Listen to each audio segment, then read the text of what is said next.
Hello friend, welcome back to my YouTube channel. তো মাম্পি রান্না বান্না তো দেখতে থাকো। তোমাদের মশালা আলু ফ্রাই কীভাবে বানাই তো তোমরা দেখতে থাকো। প্রথমে দেখো কিছুটা আমি সরষের তেল দিয়ে দিয়েছি, দিয়ে তার মধ্যে কিছুটা কালো জিরে ফোড়ন দিয়ে দিলাম।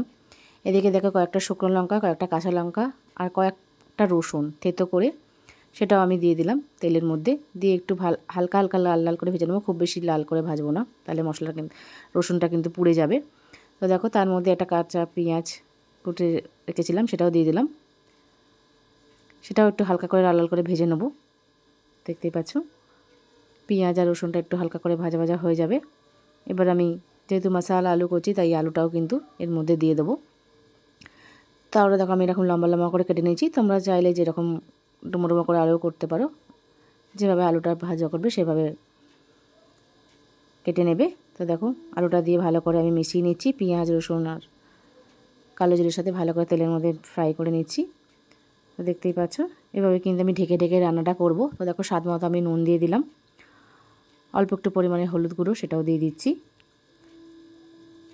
1 চামচের মতো জিরে গুঁড়ো, 1 চামচের মতো ধরে গুঁড়ো সেটাও দিয়ে দিচ্ছি।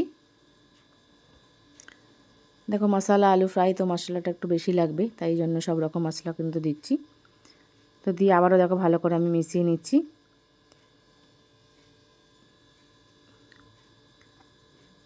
দেখো ভালো করে মিশিয়ে নেওয়া হয়ে গেছে। এবারে কিন্তু আমি ঢেকে ঢেকে কিন্তু রান্নাটা করছি, বারবার ঢেকে ঢেকে রান্না করতে হবে, কারণ যেহেতু আমি একটুও জল দেবো না তাই পুরো রান্নাটা কিন্তু ঢেকে ঢেকে রান্নাটা করতে হবে। তো দেখো সামান্য পরিমাণে একটু গোলমরিচের গুঁড়ো, অল্প একটু কাশ্মীরি গুঁড়ো লঙ্কা সেটাও দিয়ে দিচ্ছি। নর্মাল আলু ভাজায় কিন্তু এত কিছু দেওয়া হয় না, তার সামান্য তেল আর হলুদ নুন দিয়েই কিন্তু আলুটা ভাজা হয়ে যায়। তবে এভাবে কিন্তু আলুটা ভাজলে দেখতে এবং খেতে দুটোই কিন্তু ভালো লাগবে। তো আমি তাই জন্য এভাবেই তোমাদের করে দেখাচ্ছি। তো তোমরা দেখতে থাকো, আশা করছি তোমাদের খুব ভালো লাগবে। তো দেখো আবার আমি ঢাকা চাপা দিয়ে রান্না করছি, কিন্তু দেখতেই পাচ্ছ এখনও কিন্তু আলু আমার অনেকটাই কাঁচা রয়েছে, আরও কিন্তু আমাকে ঢেকে ঢেকে রান্নাটা করতে হবে। 5 মিনিট 10 মিনিট রান্নাটা ঢেকে ঢেকে রান্না করে আবার মাঝে মাঝে উল্টে দিতে হবে, কারণ নাহলে তলা যেহেতু মশলা রয়েছে তলায় কিন্তু লেগে যেতে পারে, তাতে পুড়ে যেতে পারে।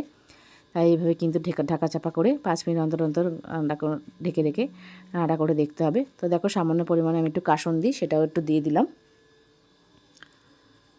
অল্প একটু পরিমাণে কাসুন্দি সেটাও দিয়ে দিচ্ছি 1 চামচের মতো। দেখো দিয়ে আবারও ভালো করে আমি মিশিয়ে নিচ্ছি। আবারও আমি 10 মিনিটের মধ্যে ঢেকে রেখে দেবো, কারণ যেহেতু আমি একদমই জল দেবো না তাই পুরো রান্নাটা কিন্তু ঢেকে ঢেকে রান্না করতে হবে। এতে জল দিলে কিন্তু টেস্টটা একদম ভালো আসবে না, তাই ঢেকে ঢেকে রান্না করলে কিন্তু টেস্টটা খুব ভালো আসবে। তো দেখো সামান্য পরিমাণে 1 চামচের মতো টমেটো কেচাপ সেটাও দিয়ে দিলাম, দিয়ে আবারও ভালো করে আমি মিশিয়ে নিচ্ছি। একটা মশলাদার টক মিষ্টি চাটের মতো খেতে লাগবে। তো এতে রুটি পরোটা ভাত যে কোনো দিয়ে খাও না কেন দুর্দান্তই লাগবে খেতে। তো দেখো সামান্য পরিমাণে কয়েকটা কাঁচা লঙ্কা কুচি, অল্প একটু ধনেপাতা কুচি সেটাও দিয়ে দিলাম। ব্যাস, এতে আর তেমন কিছু দেওয়ার নেই। এবার আমি নামিয়ে নেবো। তো আমার রেসিপি কেমন লাগলো, ভালোটা লাইক কমেন্ট শেয়ার সাবস্ক্রাইব করবে, নতুন বন্ধু হলে পাশে থাকবে। এরকম নিত্য নতুন ভিডিও দেখতে হলে চ্যানেলটাকে অবশ্যই সাবস্ক্রাইব করে দেবে। ভিডিও দেখে ভালো লাগলে একটা কমেন্টে অবশ্যই জানাবে। এখনও যারা সাবস্ক্রাইব করেনি প্লিজ সাবস্ক্রাইব করার অনুরোধ হলো।